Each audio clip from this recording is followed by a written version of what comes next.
Ելենա Արշակյանի «Մարիա» սերիալի նկարահանումները շարունակվում են, մեր կողմից սիրված դերասաններն էլ շարունակում են մարմնավորել մեզ արդեն հայտնի դրական ու բացասական կերպարները։ Ինչպես պարզ դարձավ հեռուստադիտողներին, հեռուստասերիալում իրադարձությունները դուրս են եկել ուղղակի մտածածին սահմաններից։ Մարիան, ինչպես միշտ, փորձում է առանց որևէ մեկին ինչ-որ բան տեղյակ պահելու իբրև թե օգնել Դավիթին, բայց ամեն անգամ նա հայտնվում է իրավիճակներում, որից դուրս գալը արդեն անելանելի է թվում։ Այս անգամ էլ Ռաֆին հանդիպելուց հետո նա հայտնվել է ծանր հոգեբանական իրավիճակում, ինչպես Ռուբենը նկատեց, նրա հետ ինչ-որ բան այն չէ,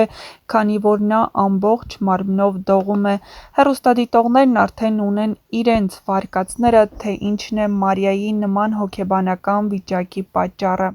Նրանք կարծում են, որ Ռաֆը ինչ-որ ոտնձգություն է արել Մարիայի նկատմամբ ու այդ ամենը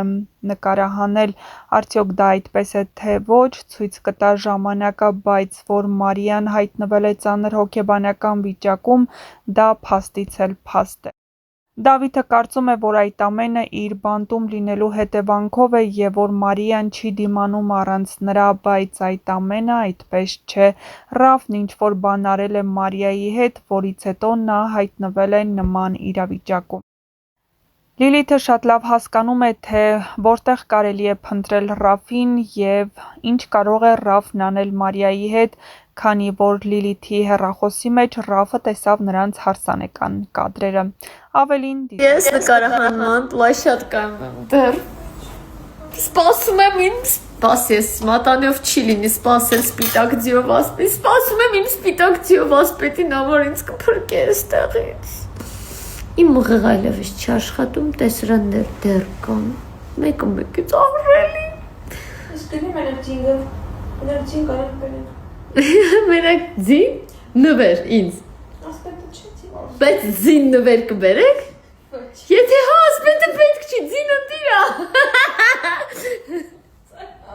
Խքեստում եմ ստորին չեն տենալ, հեսա քուչոն պատասխանելա, դերա տեղը տեսան տաց դեր բացատրի, որ ուղեղս էրոր 404 ագրում։ Դերա տեղը երկողքյա։ Սունդուկյան թատրոնը գնում է հյուրախաղերի, Արտաշատ, այո։ Խաղալու են գողերի որջը, ժամը 18:00-ին բեմադրությունը Դավիթ Հարությունյանի, խաղալու են Արտուր Հարությունյան, Անահիտ Մութաֆյան, Սիրանուշ Եսայան, Լուսինե Կոստանյան, Սարգիս Շահունց և ես ձեր Նսեմ Ծառան։ Ժամը 18:00-ին։ Քանի որ ուզում եմ տեղեկացնել Կարա սալոնումը հագնես նկարվես։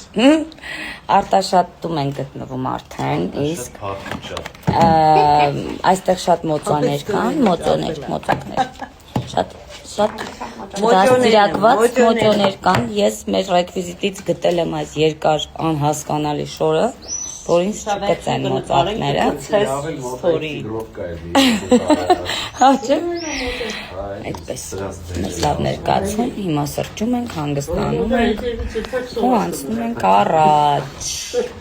Դե ինչ, վերջացավ մեր ներկայացումը Արտաշատի, հաջորդ քաղաք գրեք, որ քաղաքում կուզենայիք մեզ տեսնել։ Հապա, գրեք, մենք հաշվի ենք առնում ձեր կարծիքը և ուղևորվում ենք այդ քաղաքը, օրինակ, Մոնտենեգրո։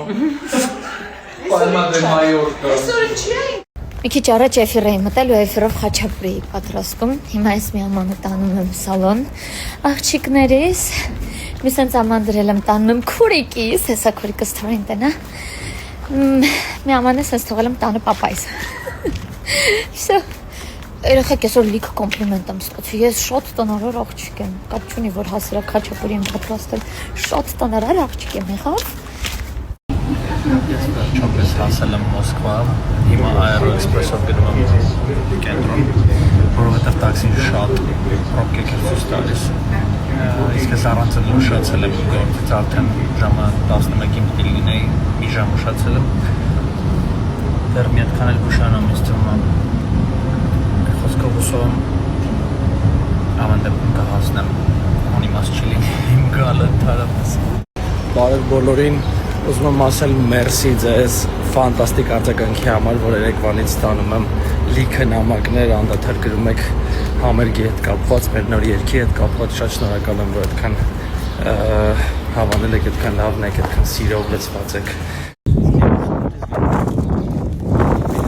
Արել որ հետաքրքիր մի հատ ուտեստ պետք է պատրաստեմ մեկի խորհրդով, հենց հանկարծ բաց ստացվի, նոր կհրապարակեմ, թե ով էր խորհուրդ տվել։ Հարցման պատուհան դրեցի, որ պատասխանեմ ձեր հարցերին ու անհետացա։ Կարդացել եմ ձեր հարցերը, բայց չեմ կարողացել պատասխանել, որովհետև բարձր տաքությունով հիմա պարկած եմ ու կոկորտի ցավով մի խոսքով շատ վատ եմ։ Մոտակա օրերս էլի հարցում կդնեմ ու նորմալ կպատասխանեմ։ Ես ու Ծովոն անում ենք այն տրենդը, որ ինչ-որ մեկը բերալի շարժում անում, մյուսը ձայն։ Լուրջ, դավայ։ Չգիտեի։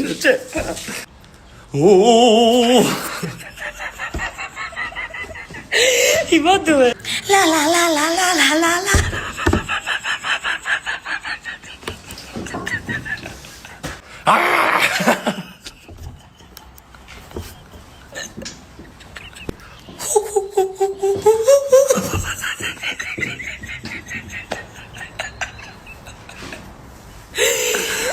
Այս կանոնը տրենդը ավարտվում է, вообще կապ չունեն, էլ իրանք բլոգերությանը տեքստը։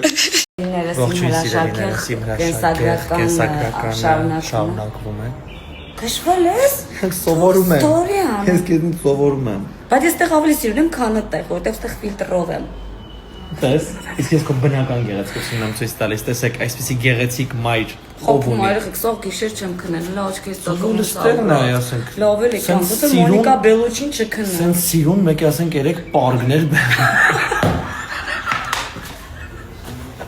բայց դու առաջին տեղս գրավում։